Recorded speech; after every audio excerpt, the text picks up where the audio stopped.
ಎಲ್ಲರಿಗೂ ಸಂಸ್ಕೃತಿ ಯೂಟ್ಯೂಬ್ ಚಾನಲ್ಗೆ ಸ್ವಾಗತ. ಬೇಸಿಗೆ ಬಂದರೆ ದೇಹಕ್ಕೆ ತಂಪು ಬೇಕು. ಅದಕ್ಕೆ ಮನೆಯಲ್ಲಿ ಮಾಡೋ ಮಜ್ಜಿಗೆ ತುಂಬಾ ಒಳ್ಳೆಯದು. ಬನ್ನಿ ಹಾಗಾದರೆ ಮಜ್ಜಿಗೆಯನ್ನು ಮಾಡ್ಕೊಳ್ಳೋಣ, ದೇಹವನ್ನು ತಂಪಾಗಿಟ್ಕೊಳ್ಳೋಣ. ಒಂದು ಗ್ಲಾಸು ಹುಳಿ ಮೊಸರನ್ನ ತೊಗೊಂಬಿಡಿ. ಮೊಸರನ್ನ ಮಜ್ಜಿಗೆಯನ್ನಾಗಿ ಮಾಡ್ಕೊಳ್ಳಿ. ಅದಕ್ಕೆ ಸ್ವಲ್ಪ ಪುಟಾಣಿ ಹಿಟ್ಟನ್ನು ಸೇರಿಸಿ ಚೆನ್ನಾಗಿ ಕಲಿಸ್ಕೊಳ್ಳಿ.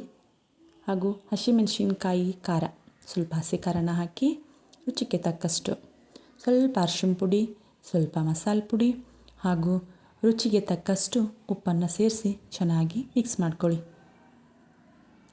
ಇವಾಗ ಒಗ್ಗರಣೆ ಕೊಟ್ಕೊಂಬಿಡೋಣ. ಸ್ವಲ್ಪ ಎಣ್ಣೆ, ಜೀರಿಗೆ, ಸಾಸಿವೆ ಮತ್ತು ಕರಿಬೇವಿನ ಸೊಪ್ಪು ಹಾಕ್ಕೊಳ್ಳಿ. ಅದನ್ನು ಸೇರಿಸ್ಕೊಂಡು ಚೆನ್ನಾಗಿ ಮಿಶ್ರಣ ಮಾಡ್ಕೊಳ್ಳಿ. ಇವಾಗ ಅದಕ್ಕೆ ಸ್ವಲ್ಪ ಕೊತ್ತಂಬರಿ ಸೊಪ್ಪನ್ನು ಹಾಕ್ಕೊಂಬಿಡೋಣ.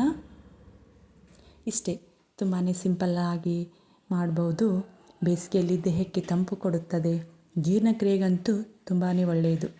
ದೇಹದ ದಣಿವನ್ನು ಕಡಿಮೆ ಮಾಡುತ್ತದೆ. ಹಾಗೂ ಬಿಸಿ ಅನ್ನದಲ್ಲಿ ತಂಪಾಗಿರೋ ಮಜ್ಜಿಗೆ ಅಂತೂ ತುಂಬಾ ಒಳ್ಳೆಯದು.